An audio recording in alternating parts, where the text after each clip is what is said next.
In this week's Top Gear, we look back at Austin of England's attempt to conquer America. Why don't all cars have airbags?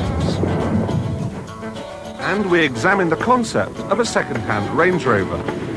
But to begin with, something that makes the Range Rover look positively weedy.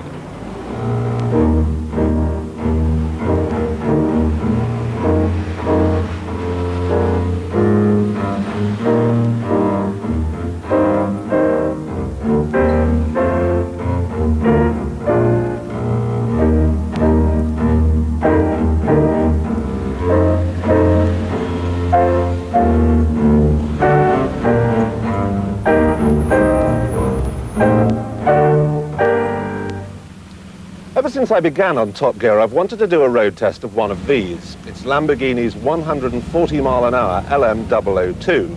Colonel Gaddafi's got one, you know.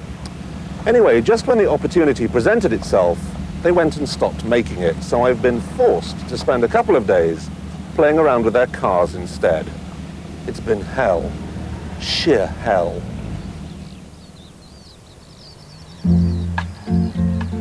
You can do something for love. You can do something for money, but there's nothing quite so satisfying as doing something out of spite. Were it not for spite, one of the greatest legends in motoring might never have existed. Signor Ferruccio Lamborghini didn't like Enzo Ferrari, and to spite him, he set about making a better car. Now, most people thought he was being a bit of a ninny, but when he came up with the Miura, they didn't anymore. Now, there'd been mid-engined racing cars before, but this little baby was a first. This was a mid-engined road car. And what an engine. 3.9 litres, V12, a lot of carburetors. 380 horsepower. Now, all that equates to a top speed of 180 miles an hour if you could keep the front wheels on the ground, and 0 to 60 in 5 seconds in the 1960s. Now, in those days, you could use that sort of power. Driving the Miura today is evocative, nostalgic. Back then, it must have been just damn good fun.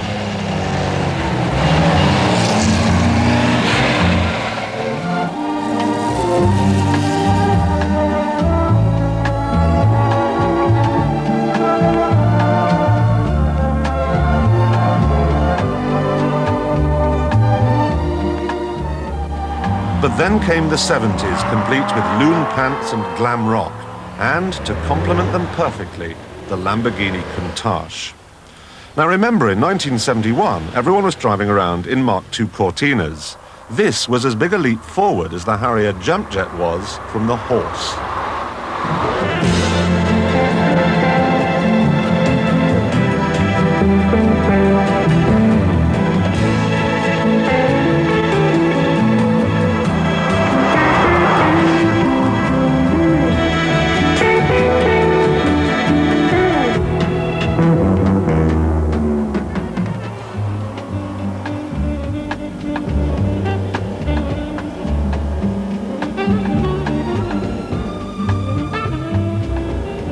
Throughout its long 19-year life, the Countach kept pace with technological change, evolving from this, the 4-litre LP400, into this, the Anniversary, complete with a 5.2-litre 48-valve V12 and looks that could turn the head of even the most dedicated motoring dunderhead.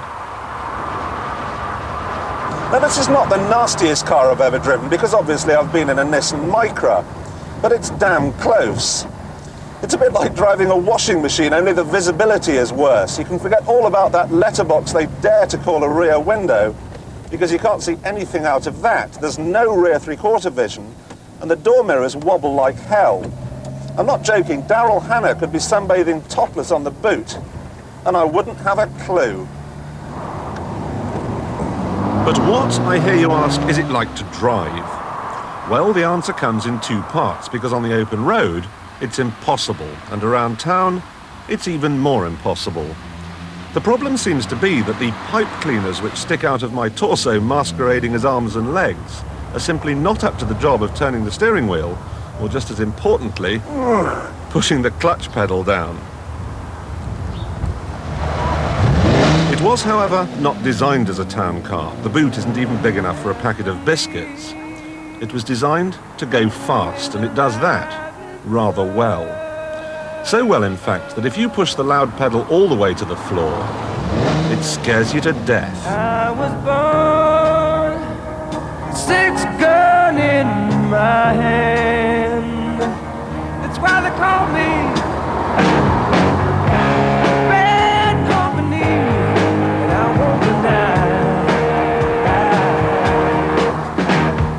Bad company till the day I die. Then there's the style, which, let's face it, is more Paul Gascoigne than Edward Fox.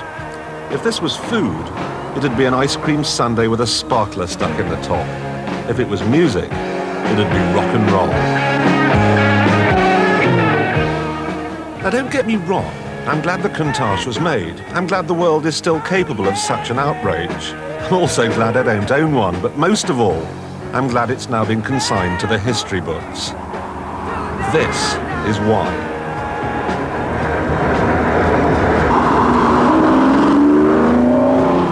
It's called the Diablo, and it's the fastest car in the world.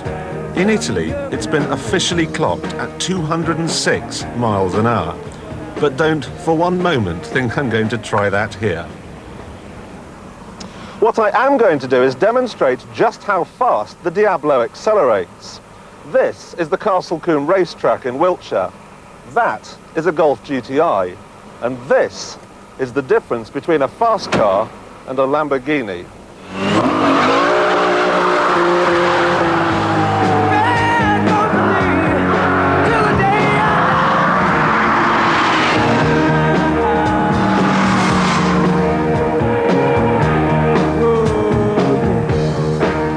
Was something else. But how did it do it?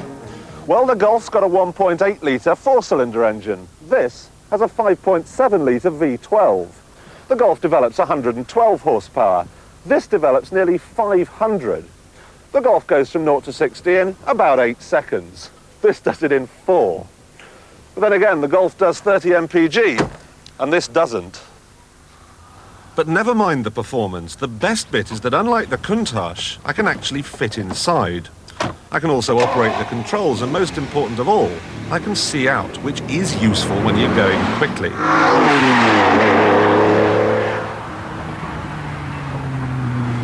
The question is, could you really push this thing to its limits? And would every 19-year-old male with a moustache that looks like an earwig kindly stop nodding now, please, because my bet is you couldn't. It doesn't matter though, because what we have here is nothing more than a toy. It's just that at £157,000, it's a few rungs further up the ladder from a train set. This is a man's world. This is a man's world. But it doesn't mean nothing.